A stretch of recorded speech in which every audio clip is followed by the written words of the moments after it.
Hello hi అండి, అందరికీ నమస్కారం. Welcome back to our channel. ఈరోజు మన ఛానల్లో అయితే కరెంట్ అఫైర్స్ నవంబర్ 16 to 30 అనమాట. సో ఈ ఇప్పుడే ప్రిపరేషన్ స్టార్ట్ చేసిన వాళ్ళకైతే ఈ నోట్స్ చాలా యూస్ఫుల్గా అవుతుంది. ఆల్రెడీ 2-3 అటెంప్ట్స్ చేసిన వాళ్ళకి కూడా యూజ్ అవుతుంది. బట్ వాళ్ళు కొంచెం అంటే కోర్స్ పెట్టుకొని చదువుతూ ఉంటారు కదా, సో అదే అనమాట. ఈరోజు మన ఛానల్లో ప్రముఖ ఆన్లైన్ డిక్షనరీ వెబ్సైట్ dictionary.com 67ను 2025 సంవత్సరానికి గాను వర్డ్ ఆఫ్ ద ఇయర్గా ప్రకటించడం జరిగిందనమాట. అయితే దీనిని ఏ విధంగా చదవాలని తెలపడం జరిగింది. 67ను కలిపి కాకుండా 67 అని చదవాలని తెలిపిందనమాట. 60 మనం ఎలా చదువుతాము, 67ను అని చదువుతాము. సో బట్ అలా కాకుండా 6ని 7ని విడదీసి చదవాలని చెప్పింది అనమాట. 6-7 అని చదవాలని చెప్పింది.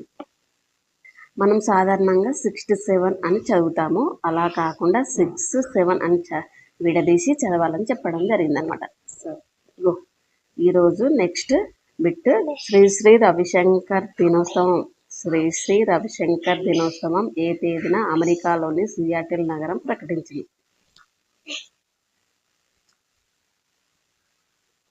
శ్రీ రవిశంకర్ దినోత్సవంగా ఏ తేదీని అమెరికాలోని సియాటిల్ నగరం ప్రకటించింది అంటే అక్టోబర్ 19ని ప్రకటించడం జరిగింది. ఆర్ట్ ఆఫ్ లివింగ్ సంస్థ వ్యవస్థాపకుడు ప్రపంచంలో శాంతి మానవతా విలువల పరిరక్షణకు కృషి చేస్తున్నందుకు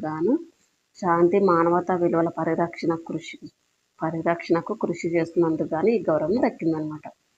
యూనియన్ పబ్లిక్ సర్వీస్ కమిషన్ను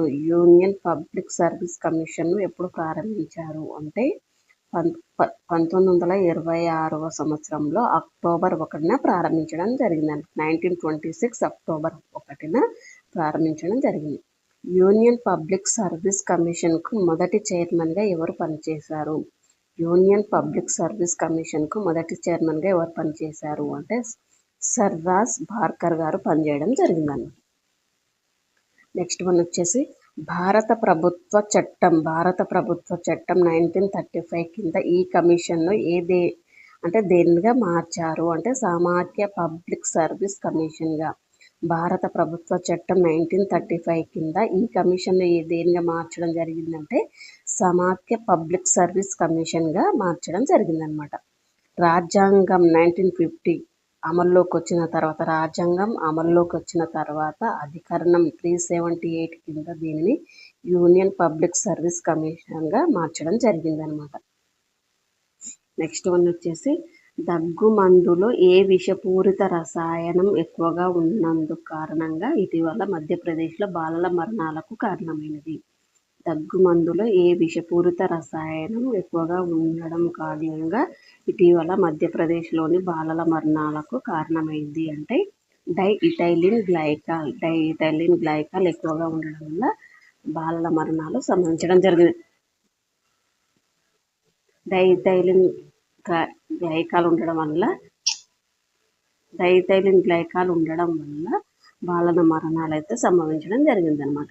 నెక్స్ట్ వన్ వచ్చేసి ఇటీవల మధ్యప్రదేశ్ రాష్ట్రంలో బాలల మరణాలకు కారణమైనటువంటి రసాయనం సాధారణంగా ఎంత శాతంలో ఉండాలి అంటే అది యాక్చువల్లీ ఉండాల్సిన పర్సంటేజ్ ఎంత అంటే 0.1% అండి. కానీ అది 2025 అక్టోబర్లో భోపాల్లోని ఆహార ఔషధ పాలనా యంత్రాంగం దీనికి సంబంధించినటువంటి నివేదిక విడుదల చేసి కోల్డ్రిఫ్ దగ్గు మందులో ఈ పదార్థం 46.28% ఉందని కనుగొన్నదంట.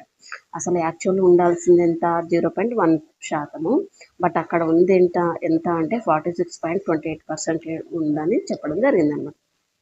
నెక్స్ట్ వన్ వచ్చేసి 2025 జూన్ 24వ తేదీన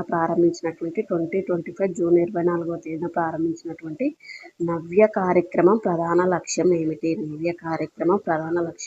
అంటే 16 నుండి 18 ఏళ్ల మధ్య ఉన్న కౌమార దశ బాలికలకు వృత్తిపరమైనటువంటి శిక్షణ, ఉద్యోగ అవకాశాలు కల్పించడం. 16 నుండి 18 ఏళ్ల మధ్య ఉన్నటువంటి కౌమార దశ బాలికలకు వృత్తిపరమైనటువంటి శిక్షణ ఇచ్చి ఉద్యోగ అవకాశాలు కలిగించడం అన్నమాట. నెక్స్ట్ వన్ వచ్చేసి అయితే ప్రస్తుతం దేశంలోని 9 రాష్ట్రాల్లో ఉన్నటువంటి 9 జిల్లాల్లో పైలట్ కార్యక్రమం కింద దీన్ని అమలు చేయడం జరుగుతుంది. ప్రస్తుతం దేశంలోని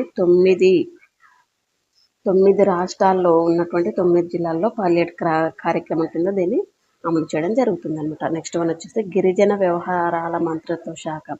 గిరిజన వ్యవహారాల మంత్రిత్వ శాఖ 2025 సెప్టెంబర్ 17న ఏ పథకాన్ని ప్రారంభించింది అంటే ఆది కర్మయోగి అభియాన్ పథకం. ఆది కర్మయోగి అభియాన్ పథకాన్ని అయితే ప్రారంభించడం జరిగిందంట. సో ఇది అండి ఈరోజు మన channel current affairs. Please share చేయండి, లైక్ చేయండి అండ్ మన ఛానల్ కూడా సబ్స్క్రైబ్ చేసుకోండి. మన ఛానల్లో అయితే కరెంట్ అఫైర్స్ అప్లోడ్ అవుతూ ఉంటాయండి. సో ఏ ఎగ్జామ్కి ప్రిపేర్ అయిన కరెంట్ అఫైర్స్ అనేది మస్ట్ కాబట్టి కావాలనుకున్న వాళ్ళు మన ఛానల్ని ఫాలో అవ్వండి, సబ్స్క్రైబ్ చేసుకోండి. మీ ఫ్రెండ్స్ అండ్ ఫ్యామిలీ మెంబర్స్ కూడా వీడియోని షేర్ చేయండి. Thank you, love you, keep watching.